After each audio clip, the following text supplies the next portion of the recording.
Spencer Oliver has arrived early, but that was all planned. He is in our midst, so we're going to start talking boxing now from this time until 1:45, and there's a reason for that, but we'll get to that. And it's fight week. Of course it is. It's Chris Eubank Jr.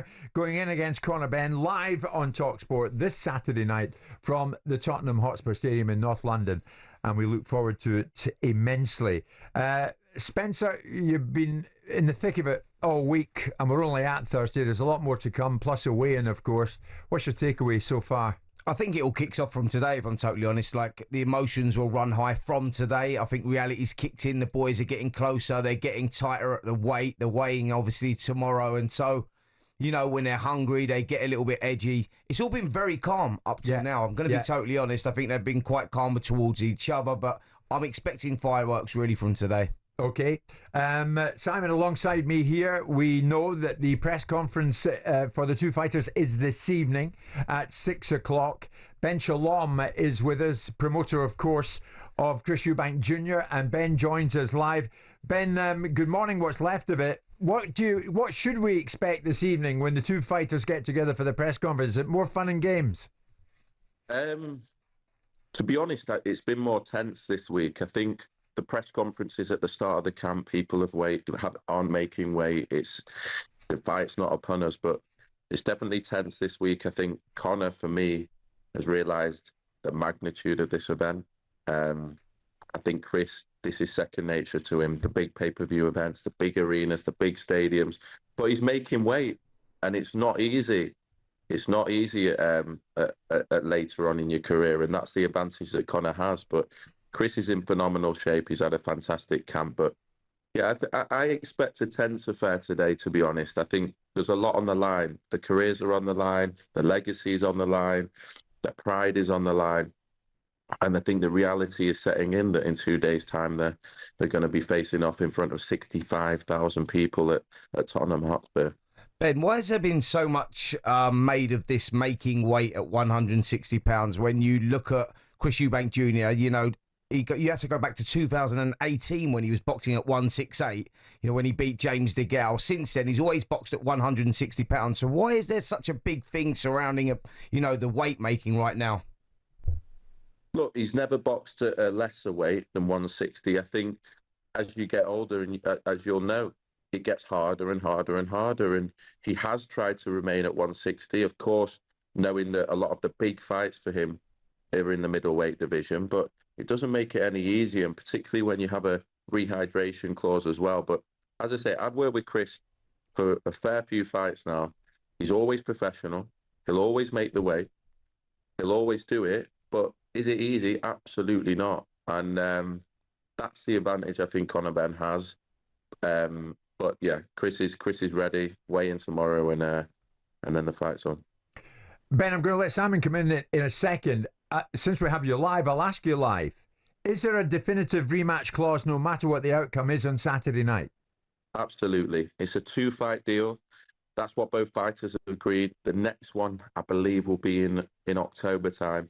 But look, for us, Chris is going to do the job twice. I think those first 3 rounds, we're well aware. I mean, people can say what they want, but we're well aware the younger, explosive Conor Benn is going to stick it on him. And it's whether he meets fire with fire, and that's what we think will happen. So comes through this fight, and then there will be a second one in October. So, Simon, you're not having it now, and you might not have to have it again in October. Old rope sells, isn't it? I mean, I'm sure the Saudis would be delighted to take the second fight. It's interesting that Ben talks about the scale of the both fighters' experiences, because neither one of them have walked into an environment like this. Neither one of them have fought in front of this kind of scale of attendance. And the last time that Chris Eubank Jr.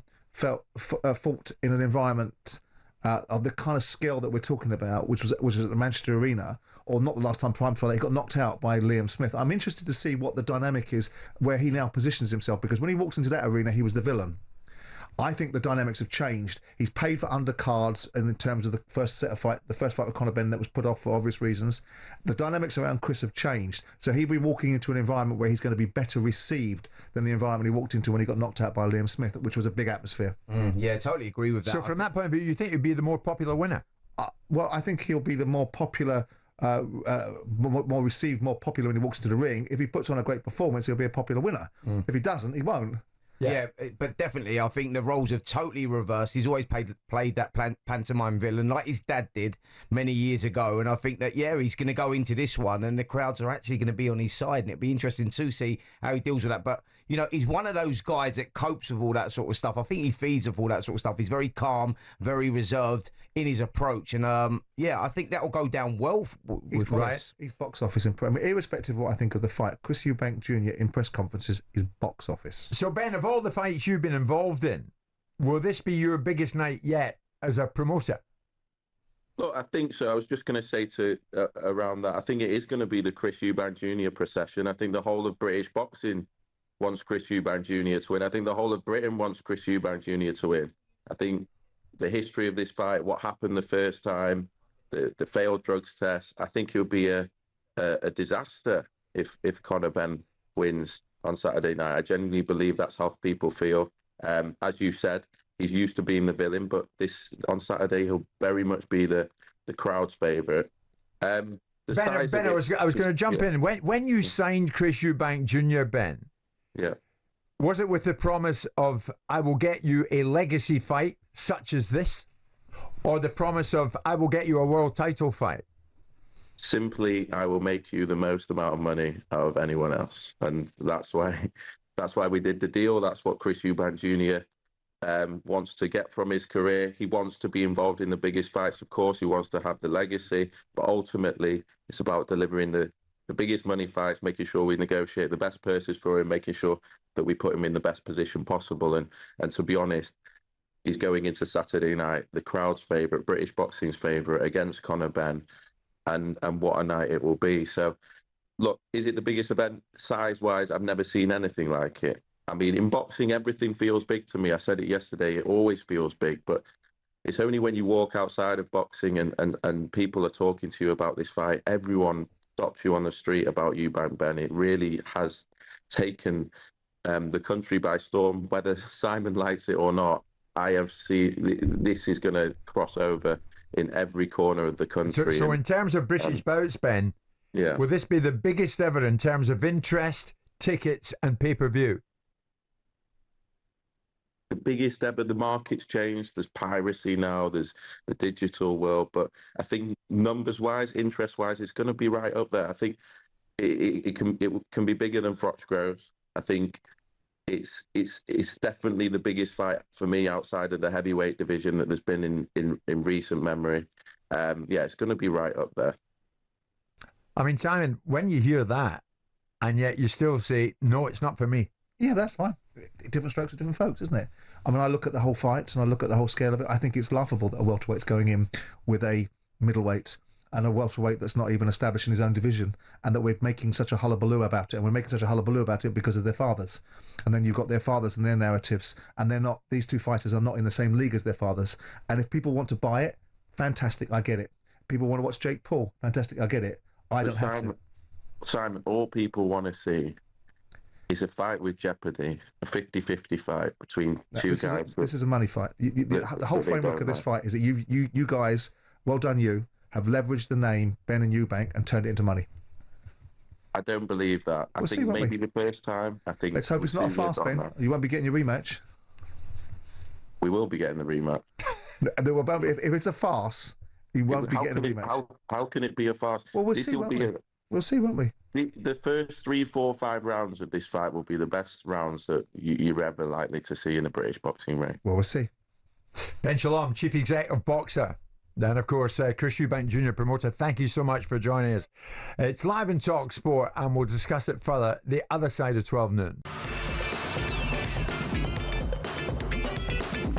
Good afternoon, everybody. It is 12 noon this Thursday lunchtime. It's Jim White and it's Simon Jordan, and we are live on talkSPORT. And, of course, we're also streaming live on YouTube and your smart TV. You can watch the show as well as listen to it. This Saturday, Chris Eubank Jr. and Conor Benn meet in the ring more than 30 years after their fathers went head-to-head.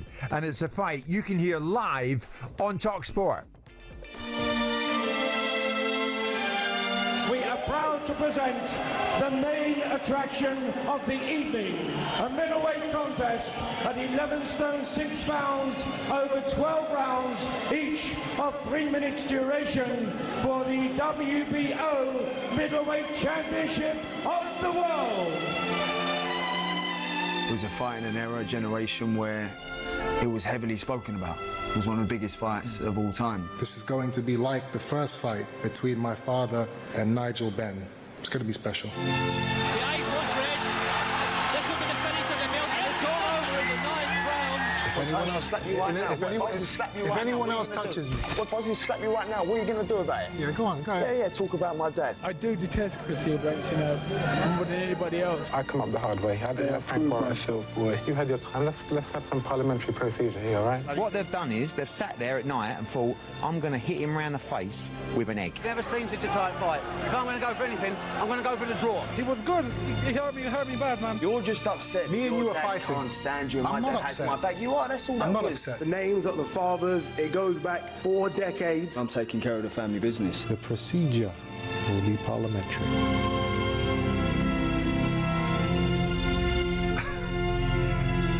Eubank Ben, it's happening again, and talkSPORT is all over it. This lunchtime, Simon and myself in studio here at London Bridge, and alongside us, Spencer Oliver, and alongside Spencer, brother of Liam and Callum Smith, Paul Smith, former boxer himself, of course, joins us live in the studio. It's cosy, Paul. It's a tight fit, but we can do it, mate. How are you? I'm good, thank you. Thanks for having me. Great to see you. Have you bought into this? Unfortunately, yeah. I said Why when I was on, because I don't know. It's just it's a bit of a circus, but it's a fight that I'll be watching. I said this to Simon and Spencer when I was on the show a couple of weeks back. I'm not going to miss this. It's a huge event. Obviously, my brother's on the show, so I'm going to be there anyway. But would I have got a ticket and tried to get down if he wasn't, or if I didn't have any interest? I don't know. I probably still might have, to be honest with you, to fight that. I think the atmosphere is going to be electric, and I think that overrules what might happen in the ring. The atmosphere is going to be frightening. It's a stadium fight, and I think you should get to every one of them in the UK. I think you echo that, Spencer, don't you? Absolutely. Listen, you know, you're talking about they are their father's sons, and I think when you're talking about levels, as Simon's talked about, yeah, they're iconic figures of fathers. Maybe the sons are not as good as them, but it's still a level playing field, and I think with the egos and the pride that's on the line, they will deliver in the ring. I think you're going to it's going to be a fantastic spectacle for sure. I think so. There's Chris in Newcastle. One of a few, Simon. Why is Simon being such a pain in the backside about this? He's going to buy into it sooner than later. Are you? There's nothing to buy into. You like what you like. You don't like what you don't like. Good luck to them. They're going to get paid a fortune for mediocrity. And wonderful. And Eddie and Ben Shalom are going to make a fortune. Saudis are going to put the rematch on, and the public are going to buy old rope. We'll see. Do you think it's old rope, Paul? Is it old rope? Look at it from a boxing purist. Look at the levels of both fighters. It's not a world title fight. It's not probably on the level of what a world title fight would be, but it's two fighters who have similar ability, probably, who are going to knock 7 bells out of each other and need personally to test each other. So that in a stadium in the UK with a good undercard as well, but some really good fighters on the undercard, I think that sells, and that's what it is. And listen, as I said, out of morbid curiosity, you're going to tune in. You're going to want to see how it happens anyway. You're with us for the next hour, but I'm going to go early. What are we going to see? How do you think this will play out? I think Ben, I don't think he's going to be able to control his emotions. I don't think he's going to be able to not go for it and go for it early. I think Eubank will be ready for that. And we keep seeing this all over. Now people are starting to realise Eubank's not really a good boxer. He's a very good fighter. Or he was, at least, in a couple of years ago, maybe his younger days. But if he puts his head on your chest and it gets into a bit of a dogfight and a slugfest, he's actually really good at that. I think that's where he'll probably excel. That's what Conor Benn wants to do. We know he's explosive, Conor Benn, but ultimately I think there's two weights between these two fighters. Eubank's a big lad and Conor's a smaller lad, and usually a good big and beats a good small one. It's interesting, various areas we can get into here, Spencer and Simon. I mean, I'll ask it, and I want to hear from some callers as well, because we'll take calls in the next hour, and it's the usual number, 03717 223344. Who is the more popular winner on Saturday night?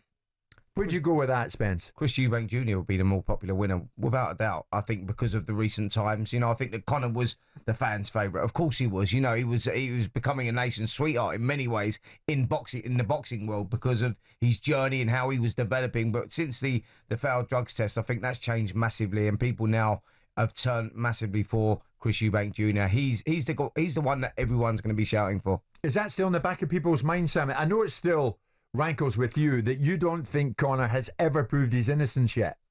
It doesn't rankle with me. It's just facts. When you're running around suggesting you've been exonerated and it's your gift to prove that, but you don't want to do that, then I think you have to ask the questions why. I've moved on from that. I think Chris Eubank has stolen the march because he's very clever in press conferences. He's prepared to pay the undercard fighters. He's mugged off Eddie Hearn by doing that, at the same way as he's positioned himself as the people's champion. So he'll turn from the guy that walked into... I was there in Manchester when he walked into that arena in the first fight with Paul's brother, and there was no bigger villain in that environment. The atmosphere was electric. Now he's going to walk into a different scenario at Tottenham Hotspur. He's going to walk into a scenario where Conor is the villain. It's whether Conor can feed off that. Chris couldn't in the first fight against Liam and got knocked out. In the second fight, Liam wasn't fit. We'll see. But the fact of the matter is that the narratives that are being spun out will be relevant when they get in the ring. They still got to do a job. I've found myself liking them more this fight. Do you? I have. Yeah. Honestly, I can say that. It's not respect him. I respected him before he fought me, but then I've sparred with him. I respected him after he fought me, but at both times I saw him in an airport in Dubai. Literally, both of us wait for the same lift. Shook his hand, gave him a hug, said hello. You know, like, it's all respect, obviously, but as it should be. As it should be. Of course, as it should be. Personally, I just didn't really like how he is, his style. He's the complete opposite to what we are. But this fight, I found myself laughing my head off some of the things he's been saying, watching the telly. He's been brilliant for the fight, and he's probably turned, as Simon just said, half the nation on his side now. So, which team are you with then, Paul? If you are with, are you Team Eubank or Team Ben? I'm here for Team Smith, for me, brother Liam. That's it. I'm not on either side. Look, I spoke to Conor. I spoke to Conor in the O2 after the drug test, and he come over and he had something to say. As I'd mentioned, I said, look, I hope it's wrong. I hope you prove yourself innocent. I hope it's not true.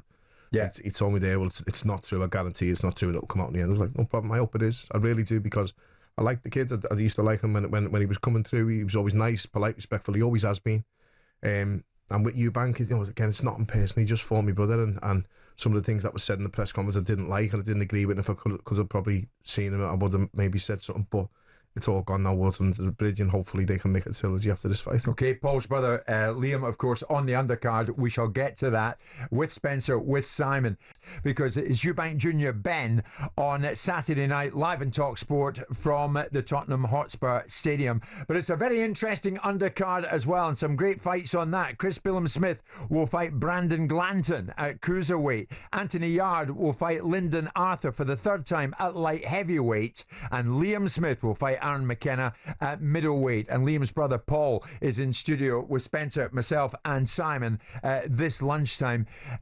Before we get to you, Paul, Liam's been speaking about the prospect of what might lie ahead for him after this one. I mean, would he, for example, entertaining fighting the winner of the main event on Saturday night, if it's Eubank Jr. again, or even if it was Ben? If it was Ben, would Liam fight him? 1,000,000% I would, yeah. You know, I've said to Eddie, it was spoke about.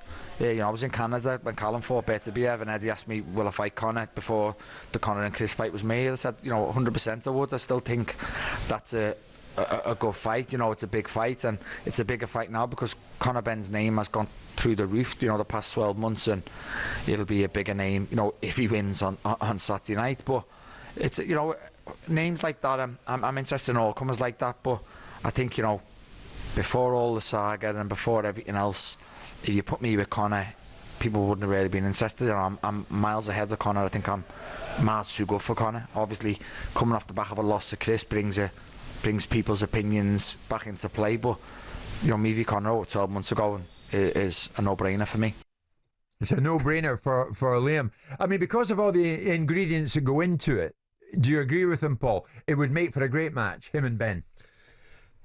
After the public have bought into it, yeah, but I think before he was touted to be fighting Eubank, I think people would have said it was a mismatch between Liam and Conor Benn. I keep seeing people saying, and I'm not having a go at Conor Benn saying this, but I keep seeing people saying, oh, Liam Smith knocked him out, so Conor Benn will. It's like, what do you think the difference is between Liam and Conor Benn? Liam's a couple of weights above him, or at least, you know, at middleweight now, he's where he's staying. Liam, he's a big puncher. Liam's held his own and can hold his own with bigger men and super middleweights. He spars Callum regularly, you know, he spars light heavyweights all the time. He's a big lad, Liam.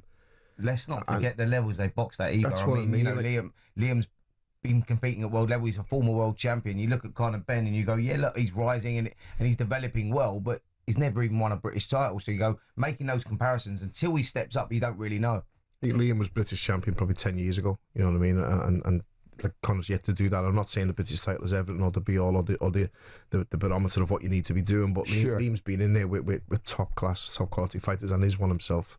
You see, funnily enough, you're quite attracted, I think, Simon, by the undercard, with the likes of Liam on that undercard, who has been around for a while, has great pedigree, by Chris Smith, who's in there as well, by Anthony Yard, who you rate very highly. Yeah, I don't think there was a burning desire to see Anthony Yard versus Lyndon Arthur again. I understand the metrics of it because it's 1-1, but I saw the real Anthony Yard turn up against Lyndon Arthur. I like Lyndon Arthur. I think he's a really noble fighter, but I think Anthony Yard will do the same thing to him that he did in the last fight. You know, I think there's some interesting fights. I think his brother's fight is a great fight. You know, I think the undercard is actually more compelling for me personally. That's the part I'm going to miss by not watching it. That's the hook, then, mate. And yes. You can come with that. But you can't be hypocrite. You're not watching it at all. How can you be a hypocrite? How can you pee all over a fight for 2 years and then go, oh, Turkey wants to give me a ticket, off I go then. I can't, can I? Even if I wanted to. You can always leave when Eubank Jr. and Ben come into the ring. Yeah, there you go. You know how there's so much, Paul, made of this, the family dynamic here in this one. You know, 35 years ago, it was, of course, Nigel Benn and Chris Eubank Sr. And, of course, we'll never forget those times. The family dynamic, is it easy to manage in boxing? I mean, we hear that Eubank Sr. will not be in Eubank Jr.'s corner, although Ben Sr. will be in Conor's corner. Now, there's you and Callum, always supportive of Liam, as Liam has been of you when you fought, as you have been of Callum. This family dynamic is a strange thing. It depends on the family. The thing with us, there's 4 of us, and whenever anyone fights, the 3 are there, 2 are in the corner. Me and Stephen are going to be helping out in the corner on Saturday night.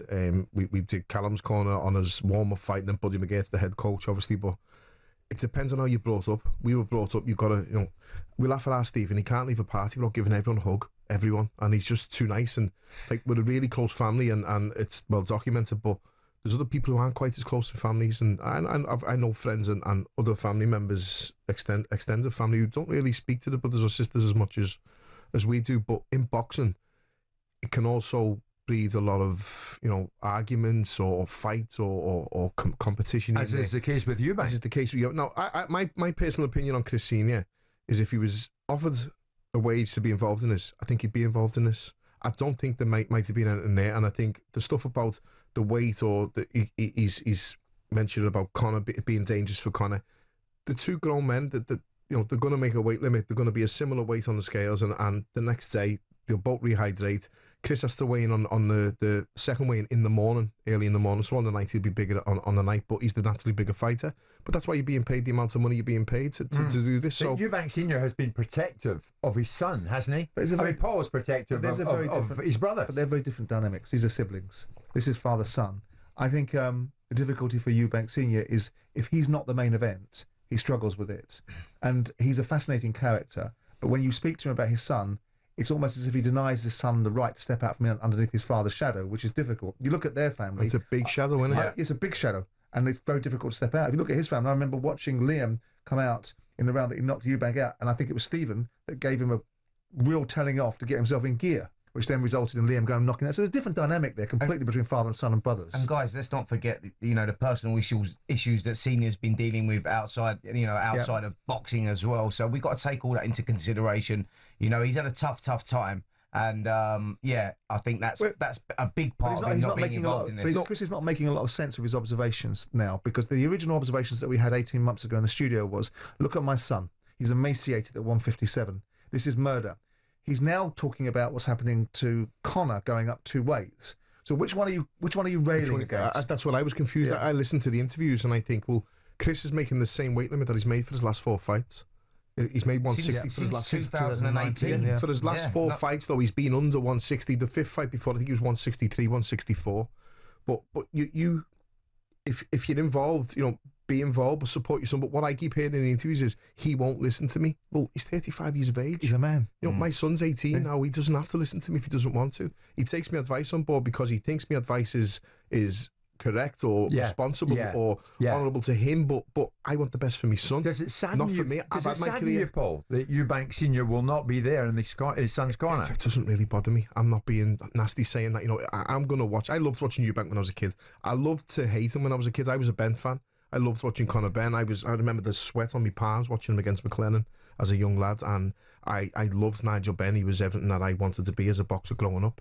But it's 30 years ago, 35 years ago now, and there's been about 3 or 4 different batches coming through since then, and I'm now watching these two, the sons fight. I think the saddening thing out of it all is the breakdown in the relationship between the father and son. I think that's the sad thing. Whether he's going to be there or not be there because he wants to be front of house and Eubank Jr. didn't want him to be there, that's a different situation. But the breakdown, in father-son, that's the sad thing. The media, I mean, ultimately, some of the things that Chris Eubank Sr. has said, he says if you don't learn, you're going to feel.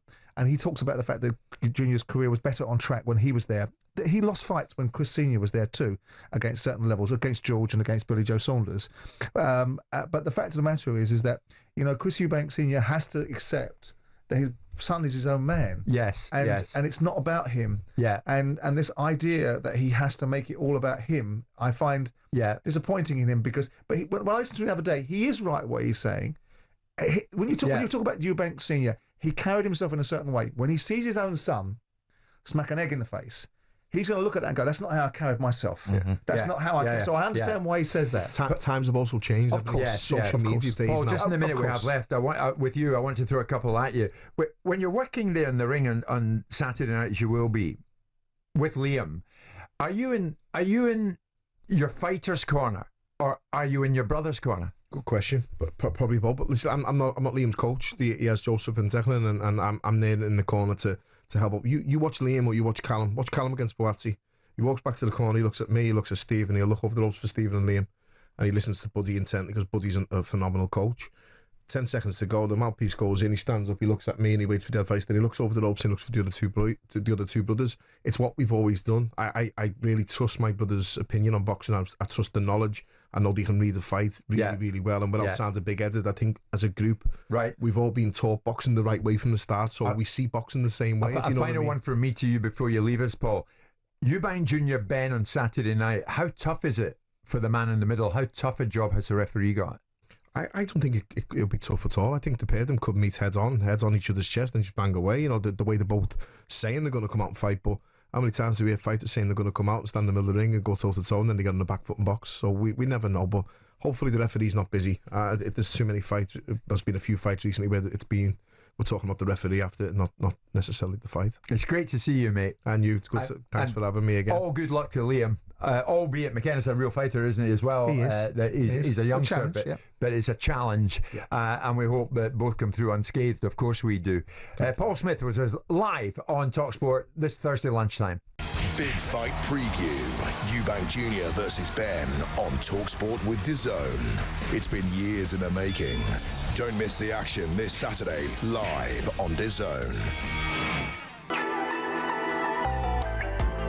Well, that's right. On Saturday night, an iconic moment in British boxing history takes place at the Tottenham Hotspur Stadium in London. Chris Eubank Jr. takes on Conor Benn. And let's continue to look ahead to this fight now with DAZN. Spencer and Simon are with me, and I'm delighted to say we're joined by former two-weight world champion turned pundit. Carl Frampton is with us. Carl, good afternoon to you.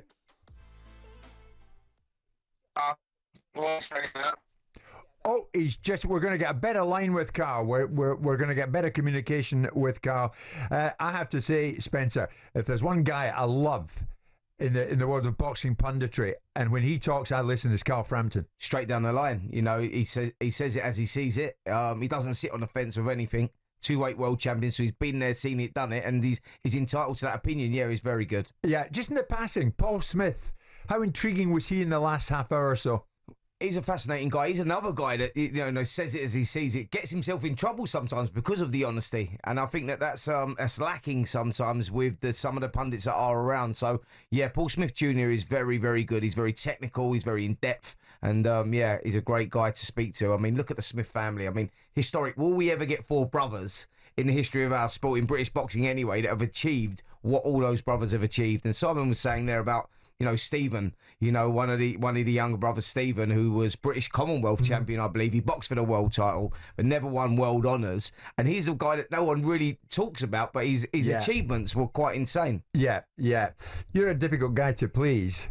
You're a fan of the Smith family. I am very much. And yeah. the boxing dynasty that they have they've created. Yeah. Just in the passing, are you getting more and more absorbed by this fight? Are you beginning to think? No, Jim. Let's come on, Spencer. Let's drop that about this fight.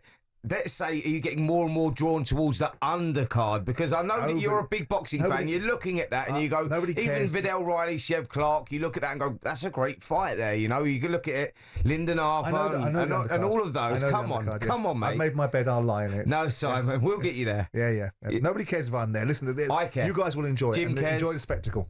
Well, yeah, I think I'm hearing Turkey cares.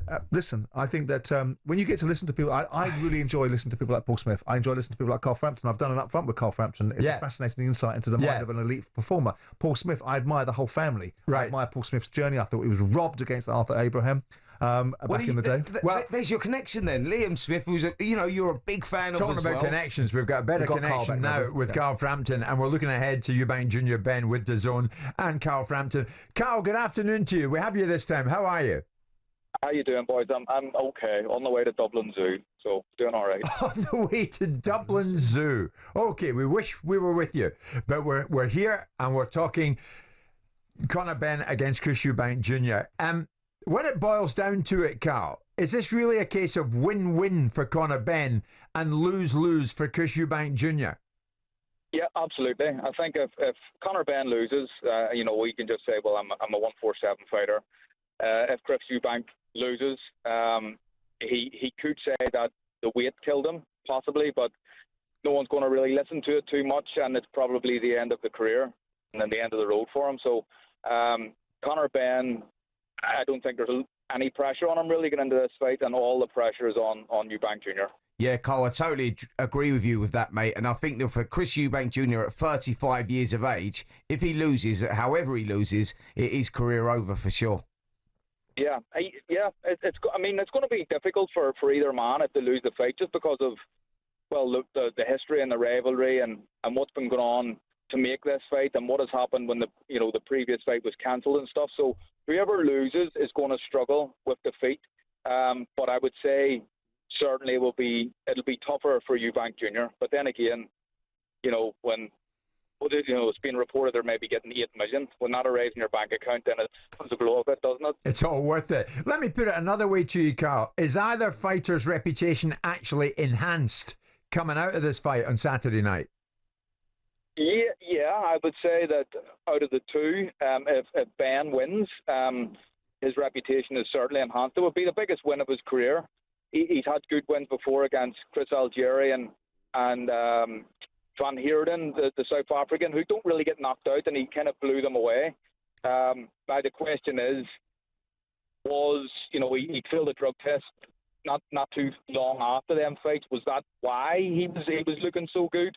I'm not saying that's the case, but that's the question that a lot of people will be having for Conor Benn. And his last 2 fights since he's came back, he hasn't really looked anything spectacular. So you can maybe say the same for Chris Eubank. Apart from the Liam Smith win, his last fight, it was very underwhelming. So I'd say that, I think that his reputation could certainly be enhanced here if he pulls off a win. I saw you listening intently there to Carl. Yeah, well, Carl's obviously right, but the interesting thing is that it's not the end of the career for either one of them because they got a rematch. Yes. So with that in mind, they're going to get to be able to go again. The interesting thing for me, Spencer, and I said it to you, and I don't know what you think, Carl, is in the unlikely event that Conor Benn gets cleaned out in the first round, then all of a sudden that becomes diminishing of Conor. He shouldn't have been there in the first place if he gets cleaned out in the first round. And all of those arguments can rage if that happens. And we do not get the second fight, So I think that we have to have a barnstormer for the second fight to value itself. Yeah. I think absolutely. So, Carl. I think so. Carl, an interesting one with the legacy of the fathers in mind.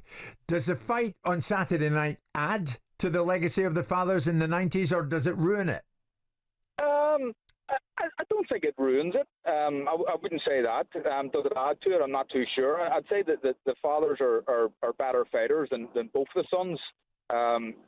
I mean that the facts say that in terms of what they've done in their careers and who they fought and the many world title wins they had and stuff like that. Now, maybe Chris Eubank Jr. is probably too long in the tooth now to ever reach the height of his dad. But Conor Benn, certainly because he's still young enough in the game and he's still an improving fighter. He could maybe one day be the fighter his dad was, but at this point in time, I would say they aren't. And but I'm not sure it affects or enhances really the father's reputation. Yeah, in the little time we've got left with you, Carl, what we're going to see? I think we'll see a fast start from Ben. He's very, very explosive and he's aggressive as well. I think that Eubank can control that. I think he's big enough to do so.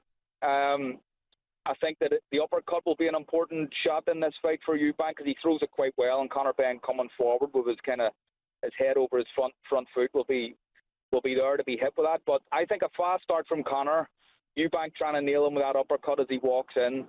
And who wins the fight, I don't really know. I imagine Eubank at this stage. I want to see what he looks like on the scales tomorrow before I make a final prediction. Carl, enjoy Dublin Zoo, my friend, and thank you for joining us this lunchtime. Carl Frampton, that was us continuing with the preview of Eubank Jr. against Conor Benn with DAZN. Don't miss a moment of the action on Saturday live on DAZN. Buy now at dazn.com/boxing. Big fight preview. Eubank Jr. versus Benn on talkSPORT with DAZN. Buy your pay-per-view now at dazn.com/boxing. And Spencer, you're off. The two of them get together tonight. There's a press conference tonight. I think it's 6. Is that right? That's right. Yeah. Press conference at 6 o'clock. Will we start seeing those emotions? Will we start seeing the fireworks that were expected in this fight week? My prediction is yes. Okay, well, Drive will be live from the OB, from the press conference. Spencer and many others will be there, and you will not miss a thing. Just to reaffirm that football news going into our final break this hour, Jimmy Vardy is to leave Leicester City this summer after 13 seasons at the football club. He's 38, 500 appearances, and apparently his future may lie in the MLS. We're back after this.